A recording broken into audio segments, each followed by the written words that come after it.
Hoy vamos a meternos de lleno a desgranar un texto reciente y desde luego polémico. Se trata de El genocidio de Israel en Gaza, de Ibrahim Khalid.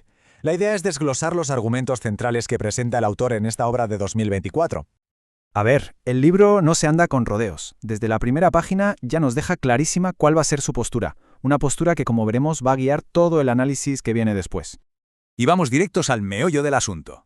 La primera parte del análisis se centra en la tesis principal, en el argumento que el autor va a intentar demostrar a lo largo de toda la obra.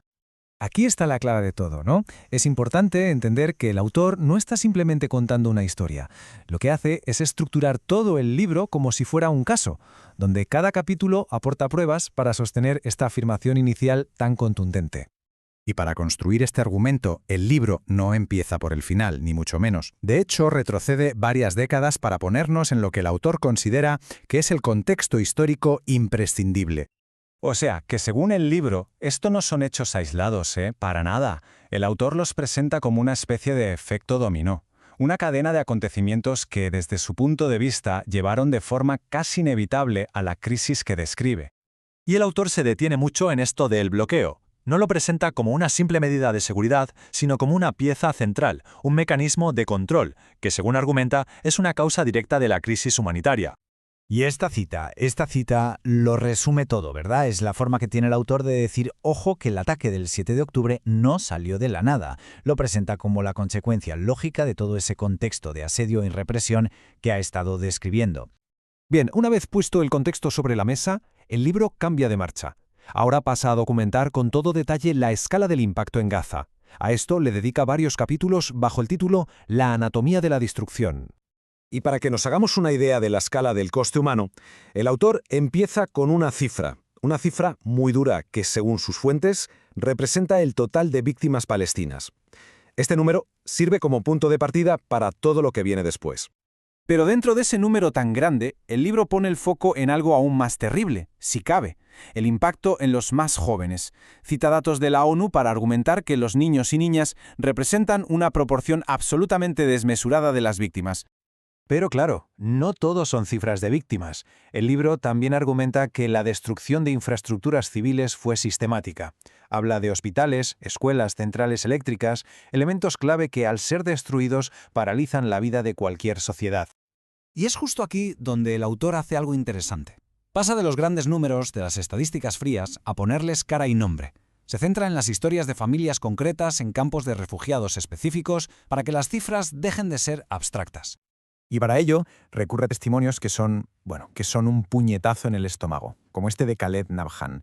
Es la forma de transmitir el trauma individual que hay detrás de cada número. Vale, ya hemos visto la destrucción en Gaza según el libro. Ahora la narración se abre, amplía el foco y nos muestra cómo reaccionó el resto del mundo a todo lo que estaba pasando. Lo que el autor describe es una auténtica marea de protestas por todo el planeta. Documenta estas manifestaciones masivas en las principales capitales del mundo y las interpreta como una muestra de solidaridad ciudadana sin precedentes. Y no solo se fija en cuánta gente había, sino en qué decían. El libro destaca este lema en particular, que se convirtió, según la obra, en el grito que unía a todos estos movimientos y que encapsulaba una visión política muy concreta. Y claro, toda esa energía en las calles, según el libro, se canalizó a través de un movimiento que ya existía, pero que cogió una fuerza increíble. El movimiento BDS, que aboga por la presión económica. Y el libro es muy concreto, Señala directamente a varias multinacionales enormes que se convirtieron en el blanco de estas campañas de boicot, en los objetivos estratégicos de este movimiento de presión.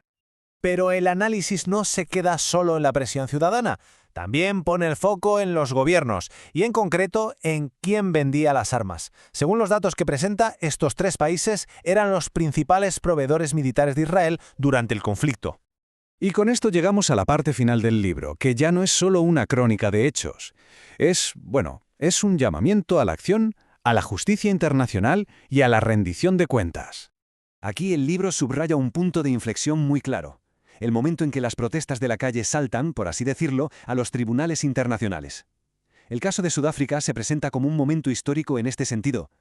Y con este ejemplo, lo que el autor sugiere es que algo podría estar cambiando a nivel diplomático. Compara la postura de siempre, ese apoyo histórico y casi incondicional de algunos países, con las dudas y las reconsideraciones que empezaron a surgir en algunas capitales. Así que, al final, el libro nos deja con esta pregunta en el aire. Una pregunta, pues muy potente. Después de documentar todo esto, nos obliga a pensar, en un conflicto tan enquistado, ¿qué significa realmente la justicia? ¿Cómo es? Una reflexión final que, sin duda, busca quedarse con quien lee.